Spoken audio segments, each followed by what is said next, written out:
L'hyperacousie est le trouble de l'audition le plus fréquent. Il entraîne une exacerbation des sons les rendant dérangeants voire douloureux. La perception des bruits et des sons, même les plus banals, est augmentée. Le sujet est hypersensible à tous les sons qui deviennent ainsi gênants et contraignants au quotidien. L'hyperacousie peut résider dans une oreille, unilatérale, ou les deux, bilatérale. Votre oreille fonctionne comme une chaîne Hi-Fi dont le potentiomètre n'a plus que deux positions. Sur l'une, vous n'entendez pas les sons faibles, sur l'autre tous les sons sont trop forts. C'est une surdité avec hyperacousie. Et c'est très pénible pour vous qui en souffrez car vos interlocuteurs, avertis de votre surdité, ont tendance à vous parler très fort, ce qui vous est douloureux. Dans une oreille normale, il y a toute une progressivité entre un murmure et un bruit d'avion au décollage. C'est ce que l'on appelle le champ dynamique de l'oreille. Entre le très faible et le très fort, les sons sont confortables. Les causes de l'hyperacousie sont multiples et variées. Elles peuvent inclure des traumatismes acoustiques, tels qu'une exposition prolongée à des bruits forts ou à une explosion, susceptibles d'endommager les structures délicates de l'oreille interne. De plus, des troubles de l'oreille interne comme la maladie de Meniere ou des lésions du nerf auditif peuvent contribuer à cette sensibilité auditive accrue. Les troubles neurologiques tels que la migraine, la sclérose en plaques ou le syndrome de l'oreille tonale sont également associés à l'hyperacousie. Parfois, une réaction à certains médicaments peut également provoquer cette sensibilité au bruit. De même, les traumatismes crâniens peuvent perturber l'audition et déclencher des symptômes d'hyperacousie. Enfin, il convient de noter que des prédispositions génétiques peuvent également jouer un rôle dans le développement de cette condition auditive particulière. Traiter l'hyperacousie représente un défi complexe, car cette condition peut être déclenchée par divers facteurs et les symptômes varient d'une personne à l'autre.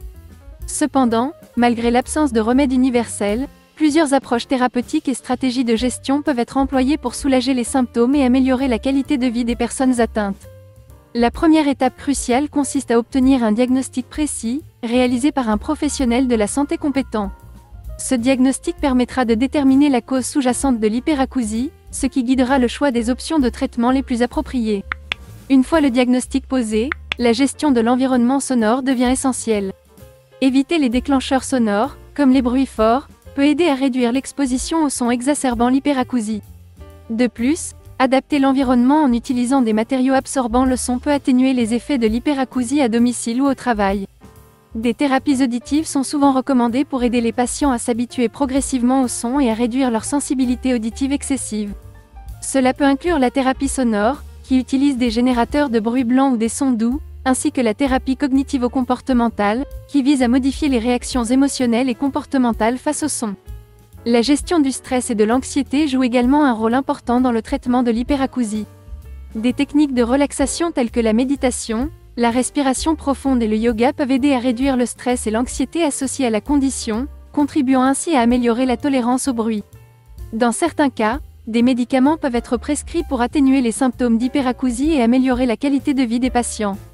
Ces médicaments peuvent inclure des analgésiques, des antidépresseurs ou des anticonvulsivants, selon les besoins individuels. En complément des approches médicamenteuses, certaines thérapies alternatives comme l'acupuncture ou la chiropratique peuvent également être envisagées, bien que leur efficacité ne soit pas toujours scientifiquement prouvée.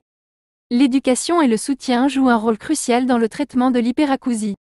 Comprendre la condition, ses causes et ses stratégies de gestion peut aider les patients à mieux vivre avec leurs conditions. Enfin, des solutions naturelles qui peuvent vous soulager existent. Consultez les liens en description.